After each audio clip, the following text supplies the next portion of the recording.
Double Dragon type game, or it's a Street Fighter type game. Because back then, you know, like now we have, oh, I went into a Resident Evil James Bond game. Everybody would immediately get that, you know, that instant fantasy imagination idea.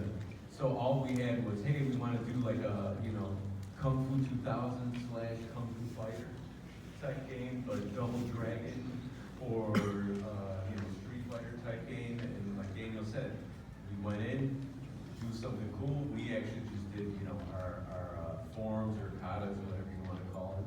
You know, we did it in front of the camera. Then, you know, that's how John got the green light to get Daniel in, and Daniel did the whole R&D for combat. Him and John and whoever else was involved in the back end for, you know, all the engineering, like Orange and Warren Tar, Warren Davis. Hubert, yeah. Genius guy.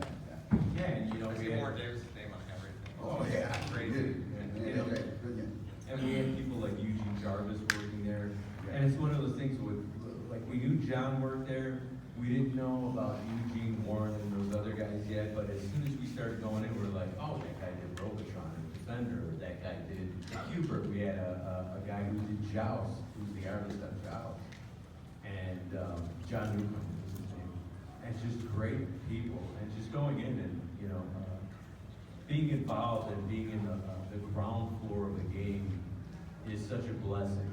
And we don't take it for granted, but two, we did our best. We do our best at everything we can do. And, you know, we wanted it to be a success like it is today. But we don't know. You know, back then we were very humble, and we were like, and we're still humble, but we're like, hey, if it takes off, that's great. If not, you know, there's the next project.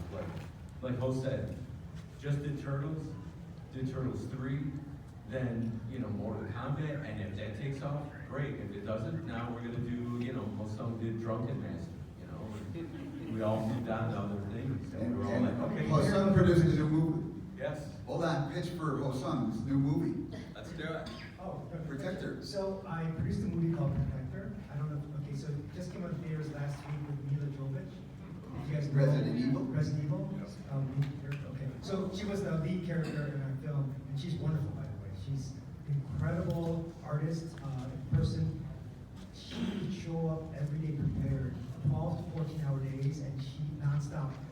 The one thing I'll say is she lost 20 pounds while filming the movie because it was so hectic for her. And we're grateful for that. But if you get a chance, it's still in the theaters. And if you don't get a chance to see it in theaters, then it'll probably come on streaming in about 2 months or so. So it's called Protector. Really good film, and she does a wonderful job. So please catch it.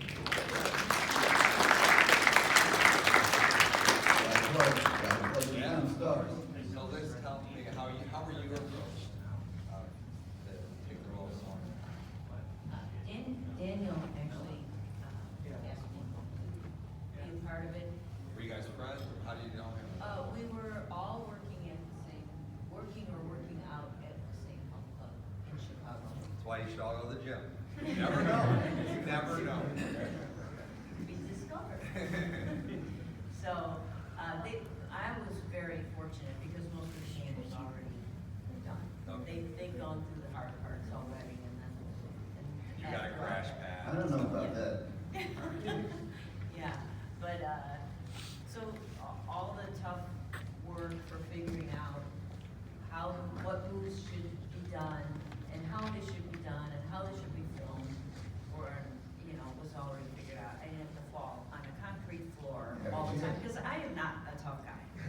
But you had to come up with special moves, like all the original cast, like came up with their collaboration of special moves. You know, John being the lead of the project was really. He always picked what's best for the project.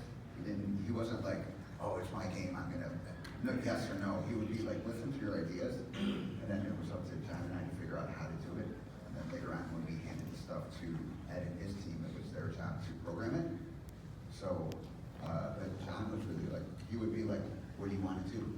So, even, maybe briefly tell about your reverse leg scissor thing, which I Yeah, we hit in did. the face a lot.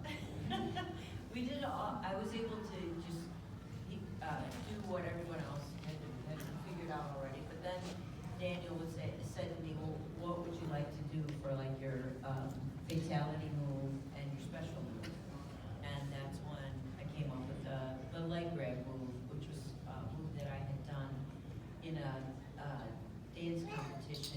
University of Illinois, which was like, sort of like a handstand, but different. So we just used that, and so when he saw it, he was like, oh, maybe you could grab somebody with your feet and throw them. I'm like, okay.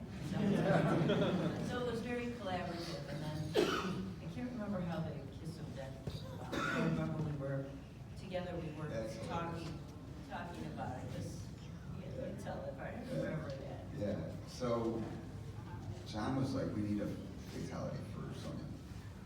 I'm like, kiss of death. And John looks at me, he's like, she can't kiss anybody. I was like, what? We can't have any sex or any kissing. We'll get shut down. And I look at him and I'm like, so, Kano ripped her heart out. Up to this point, it was Ken. I was like, so I can punch her head off. Kano can rip her heart out, and Raiden can electrocute you, but Sonia can't kiss you. And he's like, he gave me, John has this half smile where only one side of his lip goes up like this, and his brow like goes up like this. And that's kind of his smile because he's so low key. So he gave me that smile, and he's like, yep, she can't kiss anybody. And then I was like, well, how about if she kisses her lips, blows it looks like a butterfly, and it blows up. And then he's like, we can do that. I go, so she can blow you up like that, but she can't give you a kiss. And he's like, yep. So every time I see the kiss of death, it just reminds me that Sonia can't love you, she can only kill you. Well, what's crazy is in the very next game, Katana can kiss someone and kill them. Yeah. You know? No, that was more, that's not a kiss. What happened was, I wanted to put a John Carpenter, everybody see Big Trouble in Little China? Yeah. So remember, there was that big creature, and it would like snatch you and eat you, and your bones would come out? Oh, wait, that's Beastmaster, is that? Also That's Beastmaster, yeah. But the jaws like this, because that's why when she pulls on Oh, the back, yes, you're her right. jaws are like that. Yes.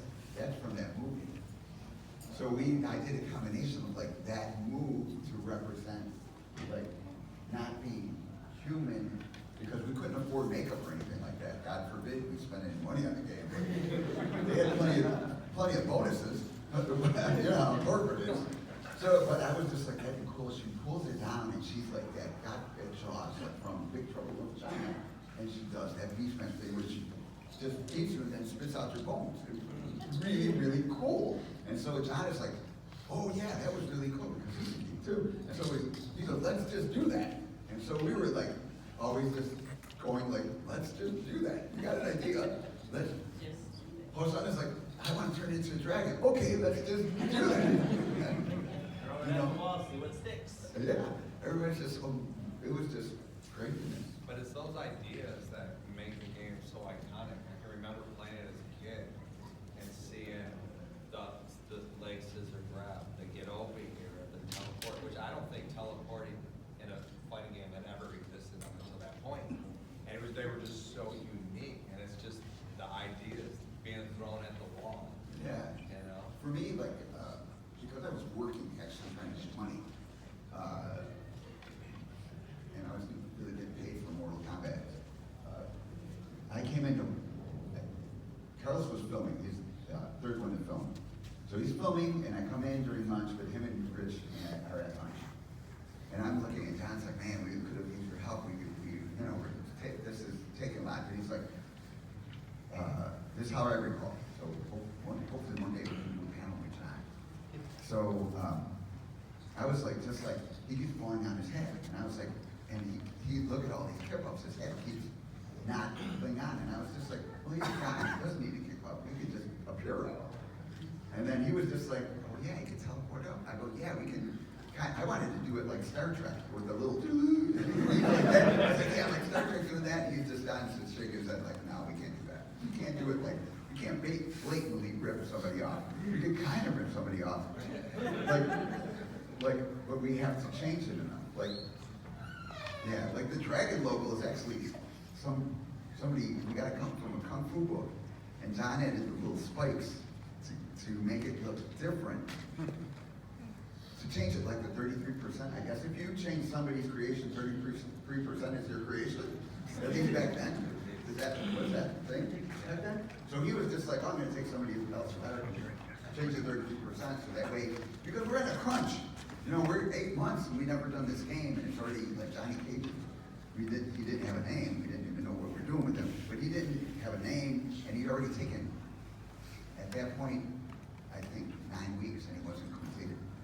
Because it was still, everything was still kind of experimental, we didn't know it. Because when we brought these people in, there would be a new idea when we're filming, and all of a sudden, we have to balance the characters, so this character, we gotta go back and shoot something with this character, otherwise this character's too powerful, so we gotta come up with some of this, so it was always all this ideas and stuff, big clever stuff, but it was really fun. Yeah. Hope someone else takes a question. Yeah, that's it. We'd like to hear